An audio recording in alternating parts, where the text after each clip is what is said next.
حضرت بہلول دانا فرمانے لگے تیرا رب کون ہے؟ کہا اللہ. تو فرمایا میرا کون ہے؟ کہا اللہ. فرمانے لگے یہ تو نہیں نہ ہو سکتا کہ اللہ ہارون رشید کو دیتا رہے اور بہلول دانا کو بھول ہی جائے.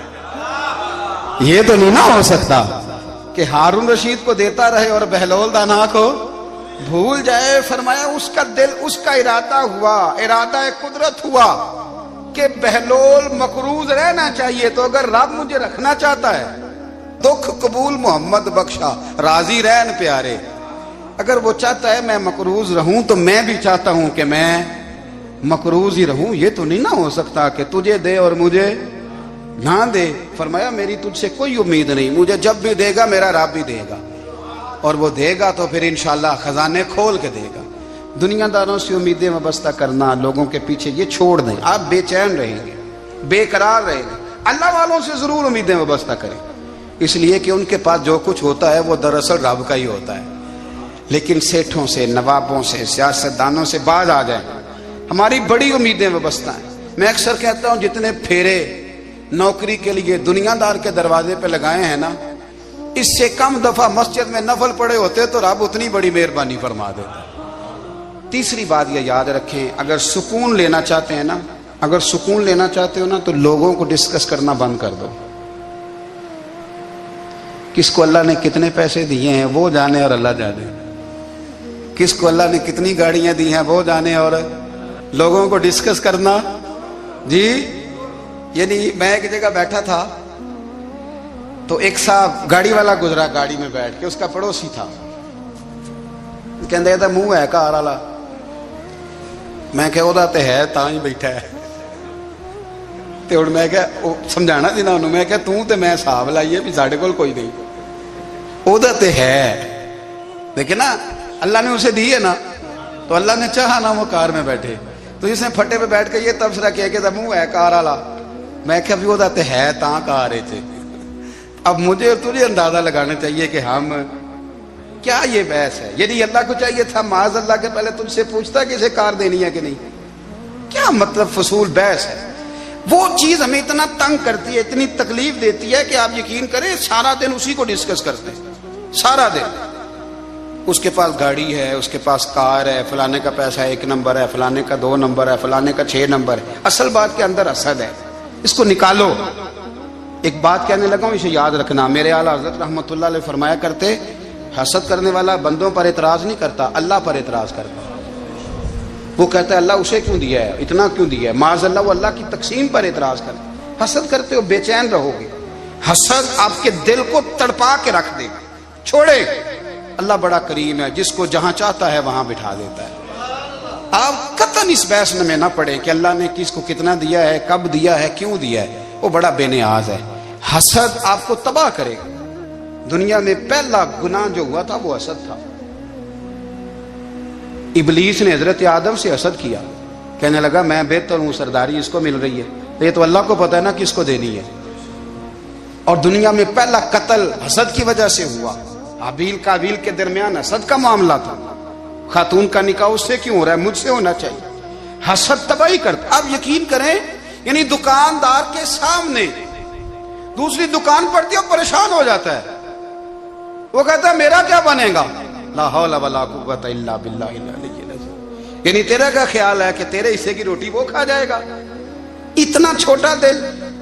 یعنی تیرا موقف یہ ہے کہ تیرے حصے کا نصیب اس تک چلا جائے گا، یہ تیری خواہش ہے. ایک دوسرے کی کمزوریاں بیان کرنا، اس کا تو مال ہی ناقص ہے جی، اس کے تو پاس ہی کچھ نہیں. یہ تو کمزور لوگوں کا طریقہ ہے. میرے رسول کریم علیہ الصلوۃ والسلام گزر رہے تھے، پت جھڑ کا موسم تھا، خزاں کا موسم تھا، درختوں کے پتے جھڑ رہے تھے. صحابہ کو ساتھ لے کے حضور گزرے اور ایک درخت کی ٹہنی کو پکڑ کے حضور نے ہلایا. صحابہ فرماتے ہیں کہ چھم چھم اس کے پتے گرے، زمین پر ڈھیر لگ گیا. حضور نے فرمایا دیکھا تم نے کیا ہوا؟ حضور ہاں. فرمایا کتنی تیزی سے پتے جھڑے ہیں، صرف تنا رہ گیا ہے اور خالی ٹہنیاں رہ گئی ہیں، کوئی حسن بچا ہے؟ حضور نہیں. تو نبی کریم فرمانے لگے جو حسد کرتا ہے نا اس کی نیکیاں بھی اسی طرح جھڑ جاتی ہیں. اسی طرح اور ایک جگہ حضور فرمانے لگے جس طرح راکھ لکڑی کو آگ کھا جاتی ہے، جس طرح لکڑی کو آگ، جب آگ کھا جائے تو پھر لکڑی کو لکڑی نہیں کہا جاتا، راکھ کہا جاتا ہے، کوئلہ کہا جاتا ہے، اس کی اصل باقی یعنی اسے کھائی جاتی ہے۔ تو حضور علیہ الصلوۃ والسلام فرمانے لگے جس طرح آگ لکڑی کو کھا جاتی ہے، فرمایا اسی طرح حسد نیکیوں کو کھا جاتا ہے، نیکیاں رہتی نہیں۔ حسد کرنے والے کے پاس نیکیاں یعنی ان کی اصل شکل موجود، کبھی بھی حسد نہیں کریں۔ اللہ کی تقسیم ہے، جس کو چاہے جب چاہے جتنا چاہے عطا کرے۔ اور چوتھی بات میرے بھائی، کبھی بھی بغض نہ پیدا کریں۔ بغض والے لوگ بے سکون رہتے ہیں۔ بہت ساری کمزوریاں ہمارے اندر ہوتی ہیں نا، پھر اللہ ہماری روزی تو نہیں نہ بند فرماتا، یہ تو نہیں کہتا کہ زمین سے نکل جاؤ،